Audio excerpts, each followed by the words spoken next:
Aloha, this is Jason. I am here with artist Joel Gomez, the artist of La Muerta. Joel, welcome to the show. Hey, how you doing, Jason? I'm doing good, Joel. Now, before I begin our interview, I just want to give listeners a brief history of how I met Joel. So I met Joel and Beth Sotelo last year at the 2020 Amazing Comic Con. Aloha. I bought from Joel a La Muerta comic. That was the first time I've been ever introduced to this series, and I've also backed the 2020 La Muerta Kickstarter from last year, 2020. And I'm going to continue on. I'm going to also want to give a big thanks to Beth, because Beth helped me connect with Joel. So, Beth, thank you very much. And every so often, me and Joel will we kind of like connect over Twitter, or once in a while I'll send you guys an email saying, hey, how you guys doing and stuff like that. Yeah. Now, some of your past works that you have done was Top Cow, from Top Cow Darkness, Witchblade / Lady Death. From Image, you've done Witchblade. From DC, you've done Lost Boys, Reign of Frogs. You've done some work on Batman, specifically Batman #4 from the 2012 series, and also, and of course, you are the artist of La Muerta, which is now available on Comixology. Yeah. Oh, did I miss anything? Well, no, not really. I mean, it's I've had a long run. I got my start Top Cow Productions just as a pencil assistant. It wasn't in any official capacity. I was just loitering and hanging out with the artist, and fortunate enough that Mark Silvestri never kicked me out. I did meet and make great friends there that I still keep in touch with today, and people like Francis Manipool, Joe Benitez, Brian Ching, Kucha, quite a few other guys, E. Bass, Eric Besseldua. And while at Top Cow, like I said, I was mainly just hanging out, meeting the artists, but I took advantage of an opportunity as a background artist, assisting on books, specifically guys who may have had late deadlines or whatever. Doing backgrounds was a way for them to, for me, I should say, it was a way for me to learn from them, but also help them in some capacity, so that I would, help them meet their deadlines, and I would take that opportunity to show them my own sequential work and give pointers and so forth. And that led to me working at Aspen Comics with Mike Turner and the guys there, and pretty much same capacity, just still doing backgrounds. And I, at that time, got to work with Francis Manipool on a book called Iron and the Maiden. The creator of Jack and Daxter and Crash Bandicoot had created this new property, and he was turning it into a graphic novel. And so I helped Francis get that book done, again, just backgrounding. And that work got me noticed by Jim Lee at Wildstorm, who then hired me as a staff artist. And my wife and I moved out to San Diego, and I worked in studio with Jim and a bunch of the guys that were there at the time. And Mike Lopez, JJ Kirby, Carlos Dianda, Rich Frand, Livio Ramondelli, Eddie Nunez. There's like a group of us. And everybody was working on the DCU MMO video game there under Jim's guidance. And I was just a freelance penciler inker there. And that's when I got to work on Lost Boys, Reign of Frogs. I also worked on Wetworks, Gears of War, The Authority, The Lost Year. Just bouncing around doing a couple of things, Nightmare on Elm Street, Texas Chainsaw Massacre. But that's really where I first became a full-fledged penciler, I guess. I got my first full penciling work while at Wildstorm, and learned a lot from everybody who was there. Everybody was really nice. at one point, I think it was in 2010, Wildstorm was shuttered. They kind of shut the doors. And I stayed in San Diego. And for a little while, I was bouncing around doing random freelance stuff, odds and ends. And then in, I think, 2013 is when I met Brian Pulido in Phoenix at a small local show. And he offered me the opportunity to work on La Muerta. Ironically enough, I turned him down because I thought, well, I'm just not a bad girl artist. And he's like, no, I know you aren't. And that kind of intrigued me. And then I realized, like, wait a minute, maybe this guy has something awesome up his sleeve that I don't know about. And I didn't know Brian all that well at that time, but I've come to know him a lot better. And he's always got all kinds of crazy and awesome ideas kicking around. And La Muerta just happened to be one of them that I learned about. And ironically, when I figured out, he sent me like this lookbook for it. And in the lookbook was pretty much a sense of what the book was about, the look they were going for. It was very descriptive. It felt like a grocery list of items for something they're about to cook. And I was really intrigued, and I was like, I love this. This looks amazing. I want to jump in on this. And he told me, oh, well, I need you to start at this date.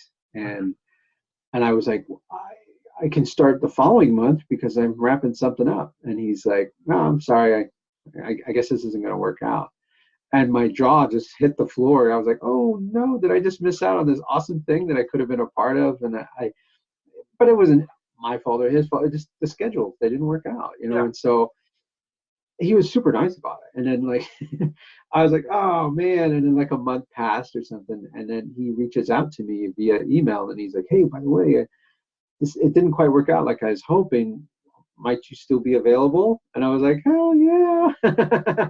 So I jumped on it and the opportunity. And the funny thing is, La Muerta has been such a unique experience in that the lookbook he presented to me gave me the tone and the style they wanted this to be in. But I was nowhere near the artist I needed to be to pull it off. And so, oh man, I'd say the first two chapters of La Muerta were a real like crash course in learn as you go for me. There was a lot of push and pull, a lot of notes and back and forth from Brian, because again, I'm molding and shaping this thing to be what he's trying to get to. And so it took me a little bit, but I finally landed it, and we've just been building on that from there. And I've grown so much more as an artist because I'm adapting to what someone else is asking of me. And so I think I've become a better team player, only because I understand it's a team sport a little more. And with that has come more challenges, but also I've acquired so many more tools, and it's been a great asset. It's been a great learning experience. And the only thing I can liken it to is being in a band, and like everybody has a part to play, but we all get our solos, you know, every once in a while. And so it's been great fun, and I'm just super grateful to Coffin and Brian for having me on board, and I'm just lucky, and I'm just counting my blessings. So I'm gonna touch bases. So with not touch bases, but for the readers, so La Muerta was correct me if I'm wrong, Joel. And I'm sorry, I'm gonna try to pronounce it the best I can. I love it. I love listening to you pronounce it.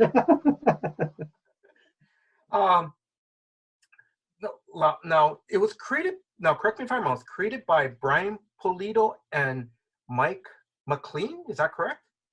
Yeah. Brian Pulido, creator of Lady Death, Hell Witch, Evil Ernie, and oh man, so many other characters. Purgatory. Right. Yeah. Coffin Comics is his latest. He's kind of evolved this new company, and I want to say Coffin Comics started in 2013, but that's a guess. And he brought Lady Death, was his seminal character for the company, and he slowly has been unfolding this universe that he seems to have been orchestrating for a while. And he and Mike McLean are kind of the architects of this whole thing at Coffin. And I just helped the guys kind of build it up. And like I said, when I was first invited to help out on La Muerta, they pretty much had a really strong idea of what they wanted with the character. And fortunately, though, again, we've done this. This is the seventh chapter. This is the seventh 48-page chapter that we've wrapped up of La Muerta, and it's the first chapter that I got to co-plot with Mike McLean. Mm-hmm. And it's been an awesome opportunity, only because I think that having 6 chapters under my belt and familiarity with the other guys, Mike and Brian, and even the colorist that we had at the time, Cece, it was I learned so much of what they wanted and what they were avoiding, that it became easy for me to kind of know what we were going for. And in doing so, like, Mike and Brian were kind enough to allow me to jump in on the plotting. And for the most part, I think it's mainly just a matter of, like, well, what kind of fight sequences do we want to have, or what kind of environments do we want these characters in?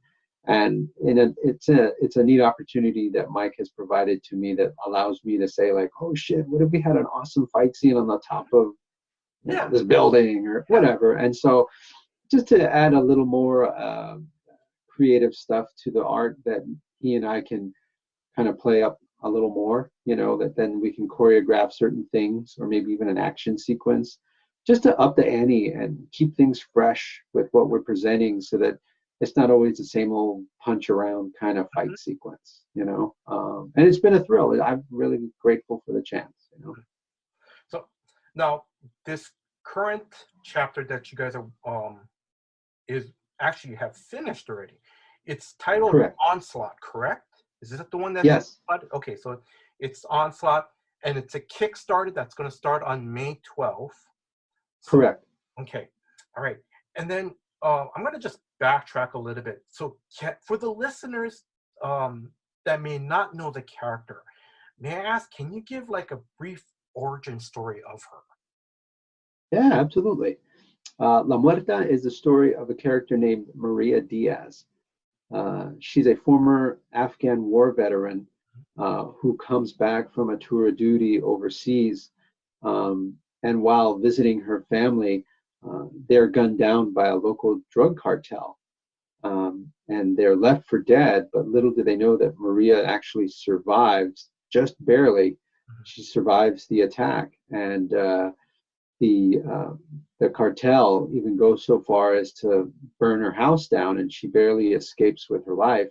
And while she's recovering, this character named Faustino, who is like he's kind of a local barrio homeless person, who is also a former war veteran, and knew Maria's family. He was the one who rescued her from the burning house, and he has her holed up as she recovers, and he gives her more or less the lowdown of what happened to her family. And she decides to avenge her family and go after the cartel that murdered them. And so it's kind of got vibes of a movie called Death Wish from the old days. It's very much a kind of genre revenge tale. And the protagonist, Maria Diaz, the former Afghan war vet, she starts to get these visions or these dreams that are so lucid, and she realizes they're more than dreams, and she's actually being visited by the spirit Santa Muerte, which is the Mexican deity of death. And the Mexican deity of death in the Mexican culture is kind of viewed in a way different than, like, I guess, American culture views death, and I guess the La Muerta is an extension of Santa Muerte, and basically Santa Muerte is the spirit of the fallen. So she's kind of like a vengeful ghost, and by extension, she imbues Maria Diaz with the powers of Santa Muerte, which there's somewhat supernatural powers, and she kind of sees things happening or about to happen in her dreams, and so it gives her the information needed to hunt down or look for the people that she needs to get to. And so with each chapter of La Muerta, we've expanded on the universe that she's in, and the area she lives in is somewhat of an LA, Los Angeles kind of vibe. It's kind of got a barrio feel to it. But it's also now in the later chapters extending into a way where she's somewhat becoming part of this universe that the rest of the Coffin Comics characters all thrive in. And so in a weird way, La Muerta Onslaught pushes her and the characters in her universe kind of colliding in with the other Coffin Comics characters in a unique way. And so in some ways, she's kind of jumping up to a bigger stage. She's no longer just in the barrio. She's part of a supernatural event that's happening within the Coffin Comics universe. So it's exciting, and I hope that the latest chapter stands on its own as a one and done kind of story. But I also think that there's enough information there that may kind of inspire readers to check out some of the earlier chapters and learn more about La Muerta, the character herself. Yeah. Because, Joel, because thank you very much for the graphic novel that I got from you last year. I'm enjoying it. I really am. And it's La Muerta Lives Volume 1. I'm reading it. I love it. I also love, I guess like a tagline, in death she lives. That's pretty cool. Isn't that great? Yes, it is. What's funny, Brian, he's so good. He's so clever with these things. I mean, what that technically is like Lady Death. It's but it's like a play on words, and I think it's neat, like in death she lives, because it's like she had to almost die to become this character that she is. And so it's almost like the emotional arc of this character, Maria Diaz, is such a unique one in that, she only wants to do what's right, but in coming back from the war in Afghanistan and what happens to her family, she kind of distances herself from people. And that was one of the things that Brian, Mike, and myself wanted to touch on in this latest chapter, because at this point we'll have already had 6 different stories with this character, and after a while you start to try to figure out, well, what is this person about? Like, what makes them tick? And in this chapter, some of the characters that are in the La Muerta story have been around for a couple of chapters, but even they are starting to try to understand, like, what is with this person? And you realize there may be a fear. Maybe it's a post-traumatic disorder, from the war, but maybe it's also because she lost her family as well. And there are things that she's not willing to grapple with emotionally. And in this latest chapter of La Muerta, she has no choice. And the people that she keeps at arm's distance, she realizes she can't do that anymore. And she can't fight or wage this war that she's in on her own. Yes. And so to an extent, we kind of touch on all of those things in this latest chapter, and it's interesting. I'm curious to see what the fans and readers will think of where we take the story and what it means for future stories of La Muerta, because it's always fun to have the action and the punch-up fights and stuff, but you also want to know what's underneath the hood. What's the character about? What are their qualities that you admire, or what makes them closer to be like what you're like, and we kind of enjoy reading stories about people that are somewhat relatable to us, right? Yes. Yeah. Now, I'm going off the cuff because when I was reading the story, after Maria is rescued, and after she finally recovers, because it's like in either an abandoned building or a home where the other homeless veteran that saved her, she goes into the bathroom and then she starts putting not makeup, but starts putting a design on her paint. How did that creation come about? Was it Brian or Michael? Was it all 3 of you guys, or? Well, it was in the script. Brian had an idea of what he was going for, and he even had like photo reference for me. So it was like he had done, like, I think I want to say like a photo shoot with a model putting on face makeup, and it was for something else. Okay. but it was La Muerta related. And so I just took the image that he provided and played that up even more. The coolest thing again is that it's more of the thing that I may have mentioned earlier, where give me the thing I like, but in a different way, which is what this story La Muerta is, in a sense, a revenge tale. And in a lot of ways, it kind of reminds me of a thing, The Crow, Oh yes. James O'Barr.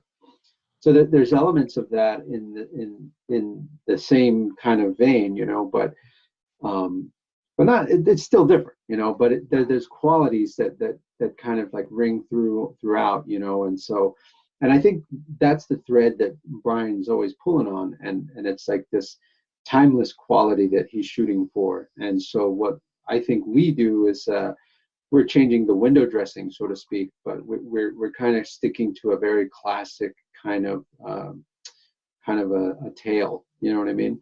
And in a lot of ways, that's what makes it fun, because Brian and Mike will add little twists and turns to the script that make it its own thing, and unique enough to where it isn't the same story. And that's what I enjoy about it. And I think that, like the scene that you were asking me about, I think it might have been a pivotal thing for Brian. Like, he imagined, all right, this is the big scene where she finally puts it on for the first time. Yes. And so, like, he had a very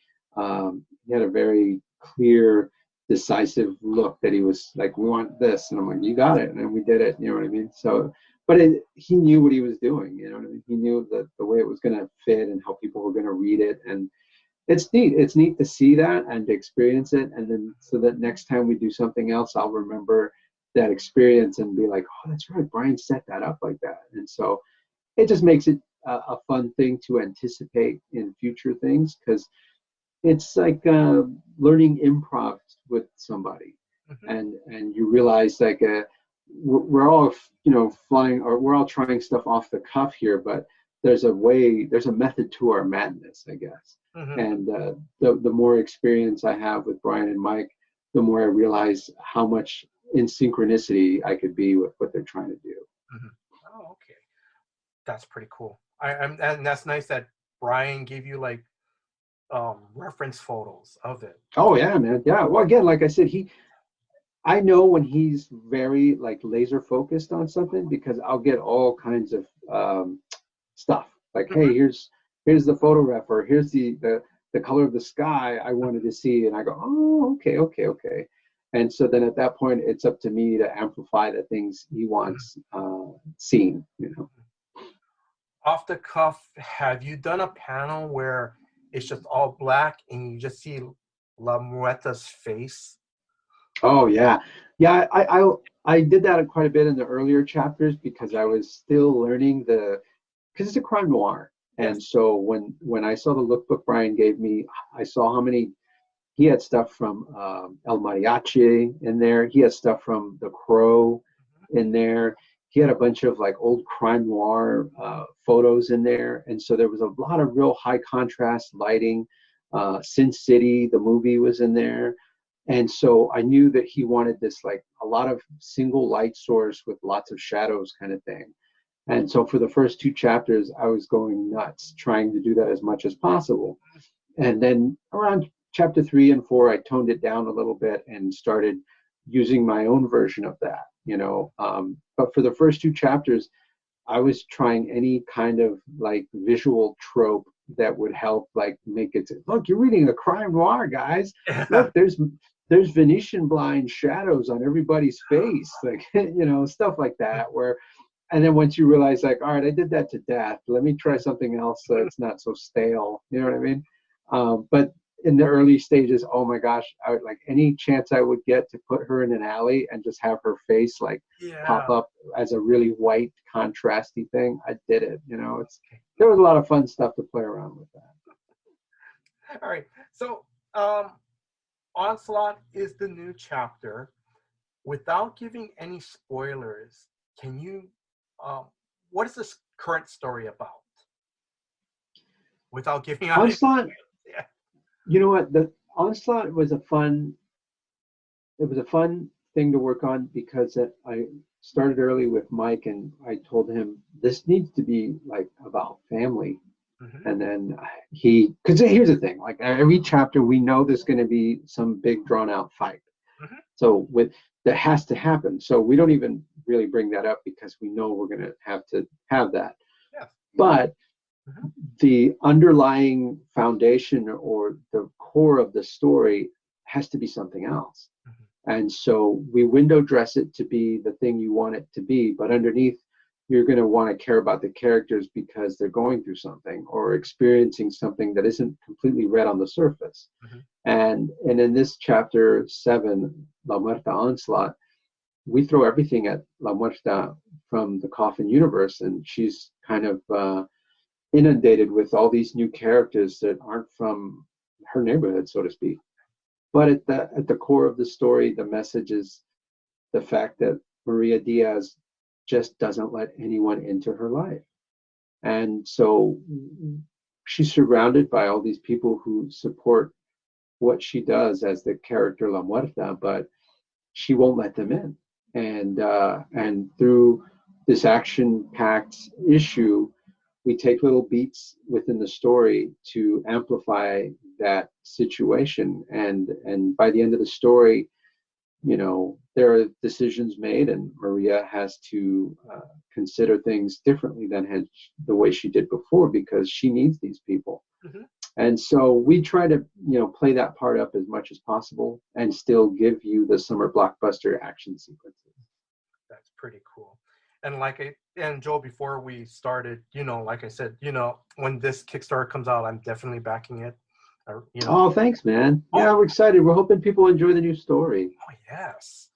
Um, Also, too, since we're talking about the Kickstarter, um, I'm just asking, do you know how many variant covers you guys might Oh my gosh, they do so many. I'm gonna guess. I know I did 6 of my own, have? Okay. and I'm imagining this is me just taking a wild guess, but they'll Uh-huh. probably have upwards of like 15 to 20 different types of covers. Mm-hmm. Brian, he does an amazing job with his Kickstarters and the rewards tiers. Mm-hmm. Um, Shit, I even have 3 rewards tiers that are sketch cover tiers. So, like in one rewards tier, you can get a watercolor head sketch from me of La Muerta. And there's another tier where you can get a full figure sketch Mm-hmm. on a sketch cover of La Muerta and Mm-hmm. then a wraparound cover as well.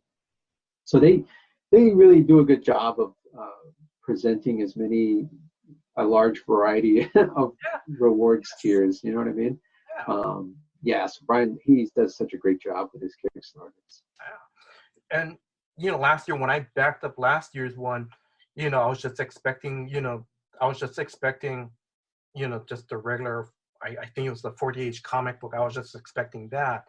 I got that because I guess one of the stretch goals was met. Not only did I get that one, but I also got another one with like a metal plate covering. That was Oh, damn, you did? yes. Oh wow, those are rare, man. Those Oh are those are pretty pricey. Do you my! remember which one it was? No, I don't because all I know was when I opened up my thing, and I opened up the envelope. I'm like, oh, okay, I'll just, I'll have the regular stuff. It's like, what is? And I was like, oh, this is so awesome. So Yeah, those when man, those books go for a pretty penny, man. okay, all right, because the other thing is when conventions start up again safely, when it's safe to travel, when you and Beth come back to Hawaii for Amazing Comic Con, I'm Oh bringing yeah. that one for you to autograph because that Oh, for sure, man. yeah, man, I'm like Yeah, putting that on the side. absolutely. Yeah, but I was like, That's so cool. So it is. you got all kinds of extra loot, huh? Yes, I did. I've got a sticker. I've got like one. I guess like sorry guys, I know this Sony audio, but like yeah, I got like some of the pin stuff. I mean, it's That's cool. yeah, it was like wow. So yeah, That's awesome. yeah. So it was really great. Um, I'm just asking. Do you know what other like stretch goal rewards for certain tiers if they're met or anything? Do you know offhand? I do not offhand, but I know they do so many, and they give you so much stuff. Even if like if you backed it and it breaks certain tiers, you still get free stuff. You know what I mean? So I'm not real familiar with how it is that Coffin Comics operates with their Kickstarters. I just know that they're pretty exciting, and when they launch, it's neat to see everybody's response to them. When it comes to the Kickstarters, those guys, they don't mess around. Coffin Comics has a headquarters in Arizona, and I've visited it a few times, and it's a neat building, man. It's such a fun, it feels like it's like a candy store for everything Lady Death and Coffin Comics. Like it's like every wall is covered with every book they've ever printed, and chromium covers and metal covers and toys and sculptures and paintings, and it's just a museum of all of these Brian Pulido creations. And what's amazing is that I would still, with all of that amazing, cool museum quality type of an appearance, I still would say that about 55-60% of the headquarters is, I would say, set up for Kickstarters. They like they have like those countertops that have like the little rolling wheels on them. So that they can just slide boxes all day. And then they have like these big things that hold nothing but like the little styrofoam peanut chips, and so like it's like a packing and shipping like fantasy land. Like anything that would make packing and shipping stuff as easy as possible, I'd say 55-60% of Coffin Comics headquarters is made for that. And then the rest of it is just this really fancy looking museum, So when it comes to Kickstarters, those guys do not mess around. They are really good at packaging and getting stuff to people as fast as possible. Yes, they are. Yeah, and like you said, they give free. They give additional stuff, which is nice because I've done. Yeah, they get good loot. Yes, they do. Yeah, I backed a couple other Kickstarters, and nothing against those Kickstarters, but all you would get is just whatever you order. If they meet that, that's all you get, and that's fine. That's what they need. Sure. Yeah. But yeah, Coffin Comics, like I didn't expect a whole bunch of stuff, which was nice. They don't mess around, man. They're great. That's what makes it fun to back their Kickstarters, All right. So, I'm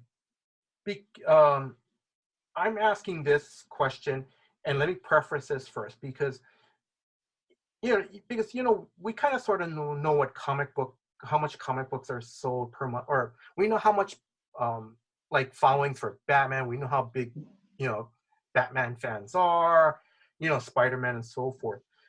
How big is the La Muerta fan base is? How big is it? Do you know?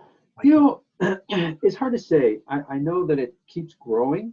And I think with each Kickstarter, it keeps kind of surpassing the previous Kickstarter. I can't really quantify like as a specific number how many fans we have, but I would think that we have a growing fan base, and a lot of people that I've met online on Facebook, they'll tell me like, man, I really love Coffin Comics, and Muerta, I didn't expect that, and it's slowly becoming one of my favorites. And that makes me proud because it's like I wasn't real sure. It can be daunting task to be the little brother book at Coffin Comics. And I only say that because anytime Lady Death does a Kickstarter, it's like upwards of like $350,000, like in what it makes. And that's amazing. Like, and La Muerta does great. It doesn't do Lady Death numbers, you know what I mean?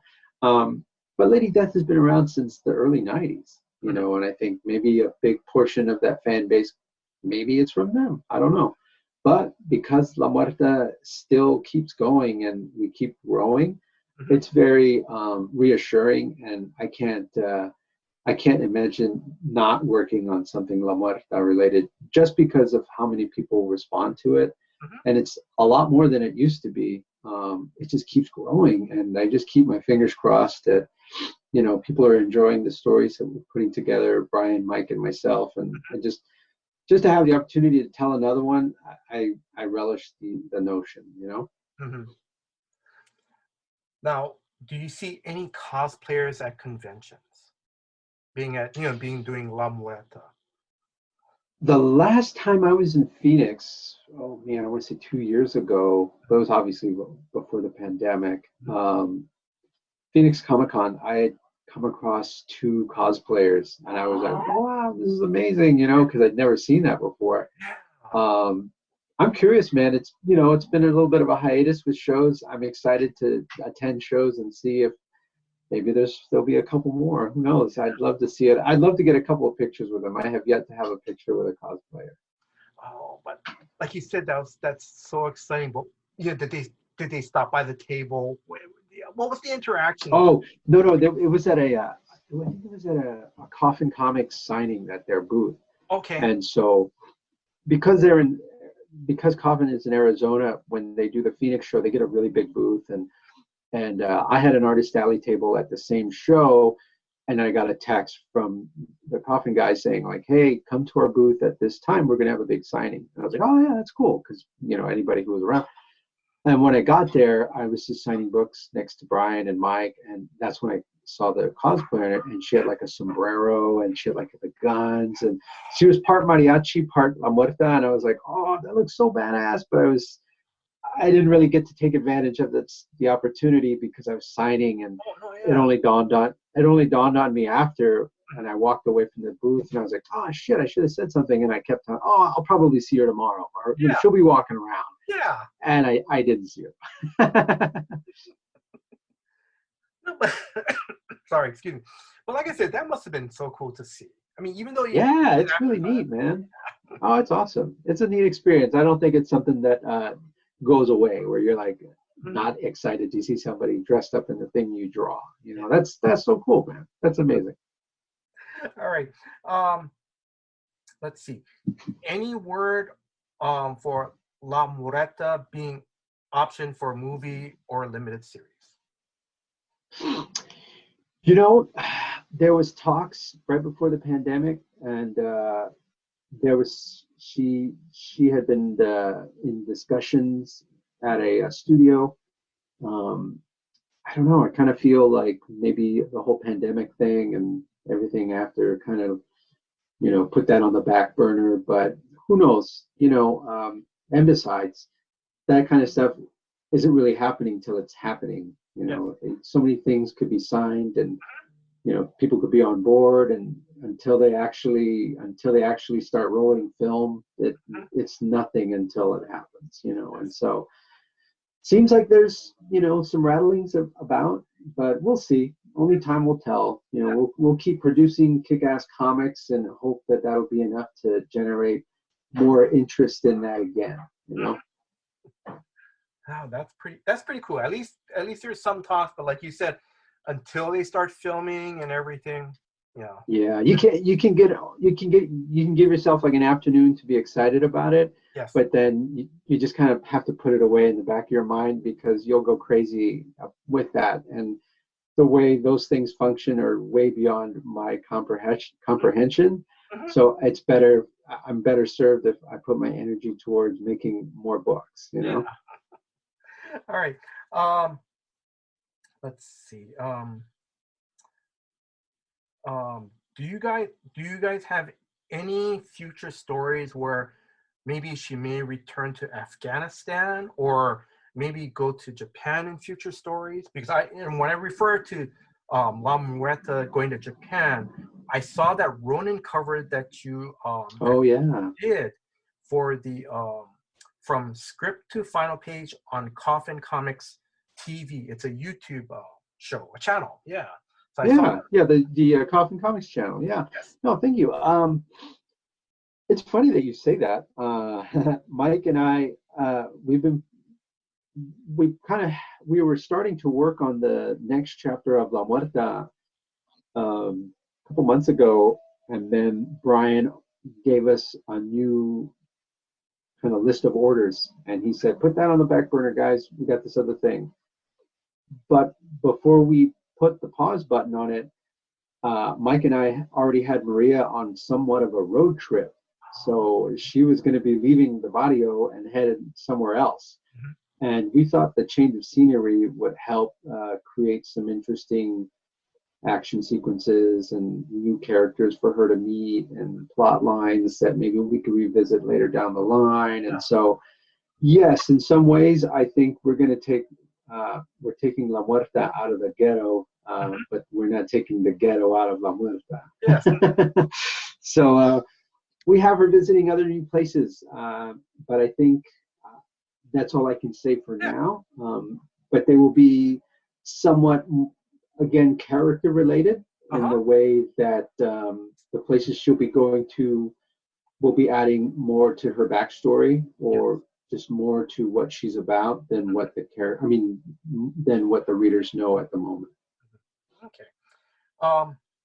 Let's see. I'm gonna bring this up already. And it's a fun question I'm just gonna ask is, would you guys like to see La Muerta and the Punisher crossover? Hell yeah. How cool would that be, man? Right? Like, that would be so cool. Honestly, yeah. Two characters, almost cut from the same cloth. Yes. But not. Like, there's so much you think that they're alike, but then what if you made the focus that wasn't that wasn't the case at all? What if they were so different? And I think that could be such a unique twist to the idea, because on the surface they seem so similar, and that's the hook, is that would be a fun thing to explore and really just kind of unfold all the different ways that they are not. Because La Muerta, Maria Diaz, comes from somewhat of a supernatural kind of setting. Like the things and powers, or the things that she's involved in, come from somewhat of a mystical place, and there's a lot of the unknown. Frank Castle operates in a way different function. Frank Castle is a hammer in a world of nails, and so to have that contrast, oh man, it seems like a great, I don't know, buddy comedy cop film or something with a lot of violence and gore. Yeah, I would love that. That would be so much fun. I'm sure Mike would love writing that. I know, and I know all the legalities and all the contracts, and people are So, but I just wanted to throw that out there. Marvel, if you're listening, yes, please. Yes. And now I'm also going to list any word on a La Muerta action figure, because I need a partner. Oh, snap. That's cool. Figure. That's awesome. You know what? Actually, there is some rumblings of a La Muerta thing or two happening. I'm not real privy to that information, but I know that I've seen stuff floating around on the Sworn Nation page on Facebook, which is an extension of Coffin Comics. Okay. I seen them mention possibly a sculpture, also an action figure. So who knows? Yeah, I again, I'm not privy to that stuff, but I've seen pictures. Yeah. Because I know Coffin Comics. I know Coffin Comics did the Lady Death action figure Kickstarter last year. Yeah, it did pretty good, I think. But if they do one of La Muerta, I'm definitely. I think they might. I'm going to. Oh heck yeah! Me too. When I get it, I'll be sending pictures of the Punisher to you. That's such a cool combo, right? It is. That's cool. All right. So, any last words on the La Muerta Onslaught Kickstarter? Any last words? Just that for those who check it out, thank you so much for giving us a chance. Getting the opportunity to reach out to people that aren't very familiar with Coffin Comics, or La Muerta for that matter, is part of why we do these interviews and whatnot. And we're just trying to get people to check out these books, expand our fan base, and we're creating content for people who enjoy comic books, but maybe they want something other than the Marvel and DC fanfare. Those things are great too. There's a lot of great books out there, and we hope that you give La Muerta Onslaught a chance just to check it out and check out what we're about here at Coffin Comics. So, and if you do, I appreciate it. Thank you so much. I'm always open to hearing feedback from our fans. They can always reach out to me on Facebook or on Instagram or on Twitter. And again, we couldn't do any of these books or have all these opportunities without the support of our fans. So I'm really appreciative of them backing our projects and supporting our efforts. We're nothing without those guys. And just a reminder, the Kickstarter starts on May 12th. So.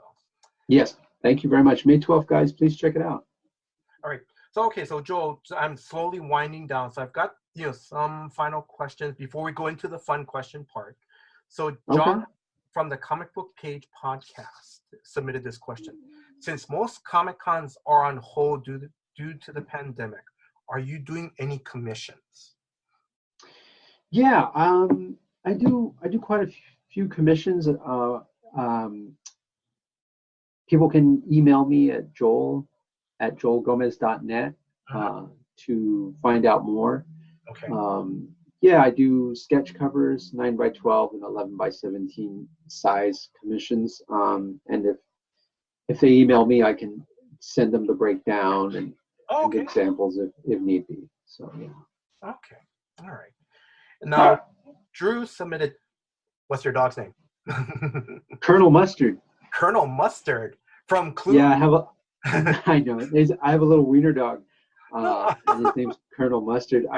I went with Mustard because I thought, wiener dog, hot dog, mustard. Yeah. And when I did that, I didn't realize that I had forgot that there was a character in the board game Clue called Colonel Mustard. Mm-hmm. And so anytime I'd mention to somebody, they go like, "Oh, that's an amazing dog. What's your dog's name?" And I'd say Colonel Mustard, and they would say, "In the library with the candlestick." And I'm like, "What?" And I'm like, "Oh, you mean Clue?" And I'm like, "Oh, I didn't even think about that." So yeah, ongoing joke. Yeah.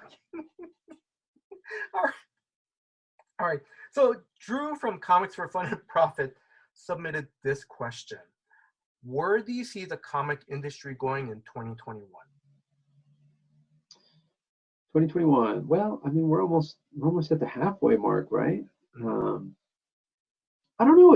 I think the pandemic has really stretched and stressed things and really kind of pushed the walls, the parameters of what can be done. And I'm realizing that I think for a minute people thought comics was going to break and it wasn't going to work anymore, and it didn't. I mean, it just kind of morphed into something else, and I think that's a good thing. I think in regards to difficulties and the pandemic, it feels like the harder times regarding those things are behind us, and so I can't imagine it being any worse for comics. Like I feel like they're going to be stronger for it, maybe, and maybe the mail order business of comics is going to be a little bit more fruitful than it has been in the past, just because people who maybe weren't used to it has now become more of the norm for a lot of people, and I don't know what it means for brick and mortar stores. I don't frequent as much of them as I used to, but the convenience of shopping online and all of those things, just in general, has made it where it's a different thing. And ironically, because of my profession before the pandemic, I mean, I was doing so many shows that I do 2, 3, 4 shows a year or whatever, and especially local ones where I could kind of just check out comics at the shows, because they would always have the latest comics at those conventions, and that actually gave me an opportunity it was almost like being at a store, and so it was the way I would keep current. But I think it's going to be good in general for comics. I feel like we kind of had some growing pains through the pandemic, but I think through it, I think everyone got to experience that comics wasn't going away. In fact, it's, at least for me at Coffin and the kind of work and business we do, it was busier than ever. Mm-hmm. So maybe it's a good sign. No, but that's pretty good because as you mentioned, like Coffin Comics, when you visit, you know, their company, Mm-hmm. You know, part of their business was like, you know, basically doing Kickstarters. It was like, um, like yeah, oh, I can't even think of the word right now, but it was just it's a well-oiled machine. Oh You yeah. Yeah. No, they've got a real good way of they get directly to the consumer. Yes. So, and that person can buy all of their comics from the safety and comfort of their home and have them shipped professionally by Coffin directly to their home without ever having to leave the house. And the speed at which they get it to you, and the quality of the books, it's interesting. It's something new to me. Like I said, I'm sure we're not the only ones, but it seems that the medium or the business of comics is evolving in a way that maybe you don't need a big publisher as much. You just need a strong fan base and a connection to those people, and to be able to consistently deliver the product that they want on a regular basis. You know? Yeah. Right. I know you mentioned earlier that you and Mike are working on a project. And I know you can't talk about that one, but are you able to talk about any upcoming projects that you're currently working on? I'm doing some. Well, I'm doing variant covers for Coffin Comics books. So I have some Lady Death variant covers I'll be doing. I'll also be doing some Lady Death Hell Witch variant covers, as well as some Muerta seasonal covers. So we're doing like a Halloween edition. I think we're doing another one, maybe a Christmas edition. So bouncing in between all of those. And the project I'm working on with Mike is a 96-page graphic novel, again through Coffin. Mm-hmm. But we're expanding. This is a whole new character that Brian Polito and Mike McLean have kind of developed. Yes. And I'm really excited about it, only because it's somewhat of a departure. I mean, again, I've been drawing Muerta for 6+ years. Mm-hmm.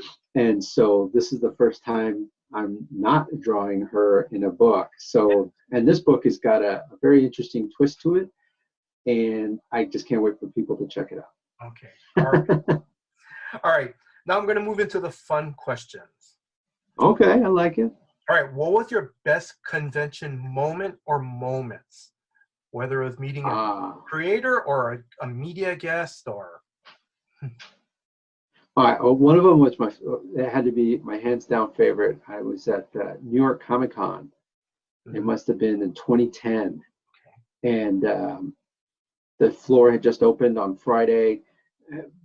Exciting, lots of people rushing through the doors, coming into the artist alley area, and like you could see a bunch of them were like making a beeline to their favorite artists to try and get on their lists, whatever. And I see this one frantic man running around, and his eyes darting left and right, and then his eyes land on me, and he stops and he looks right at me, and he like kind of starts beelining towards me, and he's rushing towards me. He's coming up, and I'm sitting at my table, I'm like, oh, okay. He's, you? And I say, yes. Excuse me. Yes. He goes, are you a famous artist? And I said, no. And he said, okay. And he just took off. And so my table, the neighbor to my right, he had an artist alley table as well, and he goes, wow, what was that about? I go, I don't know. He asked me if I was a famous artist. He goes, I guess you weren't, because he didn't recognize you. And I go, no, I guess not. What a weird thing, right? I know. Oh my God. That made me laugh. I'm just sorry that happened. I'm sorry. I thought it was hilarious. I know I It was shouldn't be laughing, hilarious. but I'm sorry that I thought it was hilarious. It made me laugh hard because I guess I was not a famous artist. He didn't recognize me. Yeah, another one that was kind of cool was I met Jack Black Oh my at God. San Okay. Diego Comic Con. All right. He was in a Hawaiian shirt and a stormtrooper helmet, and he Oh, was just walking up and down the aisle. And he said, I couldn't make out what he said. uh-huh. And I said, what? And he goes, this looks cool. And I go, excuse me? And so he takes his mask off and he goes, this looks cool. And I was like, oh shit, you're Jack Black. And he just kind of gave me like a daps A kind of fist bump. thing, you know what I mean? A fist bump. Yeah, he gave me a fist bump. And I was like, wow, that was amazing. And then he disappeared. That's pretty cool though, right? That one was better. Yeah, that was pretty Yeah. cool. All right. So, what is your favorite takeout place in your city or town? Oh, I like that. That's a good one. And then correct me if I'm wrong. What? Isn't San Diego? Correct me if I'm wrong. Yeah, we are. We are in San Diego. My favorite takeout. Let me see.